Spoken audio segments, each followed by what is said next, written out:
Tu m'as dit, si tu m'écris, ne tape pas tout à la machine. Ajoute une ligne de ta main, un mot, un rien. Oh, pas grand-chose. Oui, oui, oui, oui, oui, oui, oui, oui. Ma Remington est belle pourtant. Je l'aime beaucoup et travaille bien. Mon écriture est nette et claire. On voit très bien que c'est moi qui l'ai tapée. Il y a des blancs que je suis seul à savoir faire. Vois donc l'œil qu'a ma page. Pourtant, pour te faire plaisir, j'ajoute à l'encre 2-3 mots et une grosse tache d'encre pour que tu ne puisses pas les lire.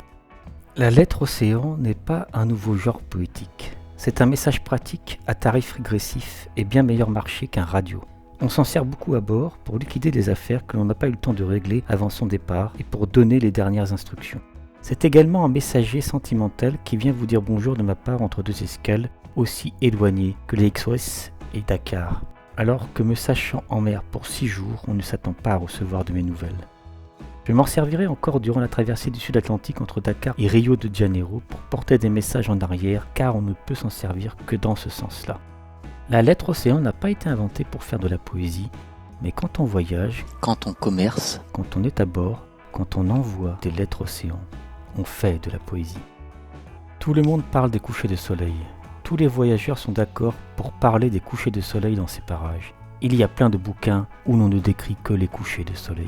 Les couchers de soleil des tropiques, oui c'est vrai, c'est splendide. Mais je préfère de beaucoup les levées de soleil. L'aube, je n'en rate pas une. Je suis toujours sur le pont, à poil, et je suis toujours seul à les admirer. Mais je ne vais pas les décrire les aubes. Je vais les garder pour moi seul. Je passe la plus grande partie de la nuit sur le pont. Des étoiles familières de nos latitudes penchent sur le ciel. L'étoile polaire descend de plus en plus sur l'horizon nord. Orion, ma constellation, est au zénith. La Voie lactée, comme une fente lumineuse, s'élargit chaque nuit. Le chariot est une petite brume. Le sud est de plus en plus noir devant nous.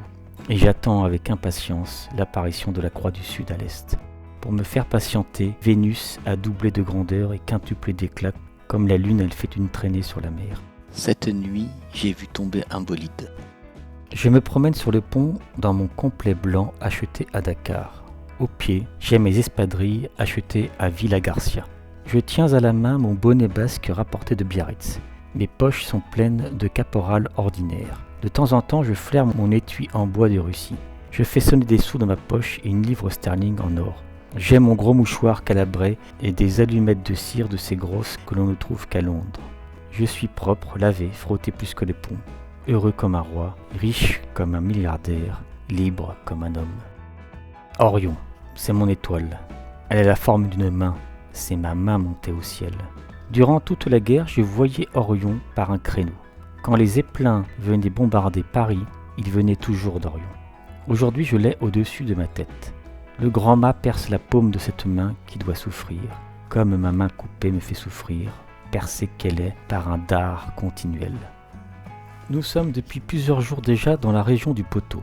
Je sais bien que l'on écrit depuis toujours le poteau noir, mais ici à bord on dit le poteau. Le poteau est un poteau noir au milieu de l'océan où tous les bateaux s'arrêtent histoire de mettre une lettre à la poste. Le poteau est un poteau noir enduit de goudron où l'on attachait autrefois les matelots punis de cordes ou de schlag. Le poteau est un poteau noir contre lequel vient se frotter le chat à 9 queues. Assurément que l'orage est sur vous, on est comme dans un pot de noir. Mais quand l'orage se forme, on voit une barre noire dans le ciel. Cette barre noircie s'avance, menace et dame le matelot. Le matelot, qui n'a pas la conscience tranquille, pense au poteau noir. D'ailleurs, même si j'ai tort, j'écrirai le poteau noir et non le poteau noir, car j'aime le parler populaire, et rien ne me prouve que ce terme n'est pas en train de muer. Et tous les hommes du Formose me donnent raison. Ligne télégraphique. Vous voyez cette ligne télégraphique au fond de la vallée et dont le tracé rectiligne coupe la forêt sur la montagne d'en face. Tous les poteaux en sont de fer. Quand on l'a installé, les poteaux étaient en bois. Au bout de 3 mois, il leur poussait des branches. On les a alors arrachés, retournés et replantés la tête en bas, les racines en l'air.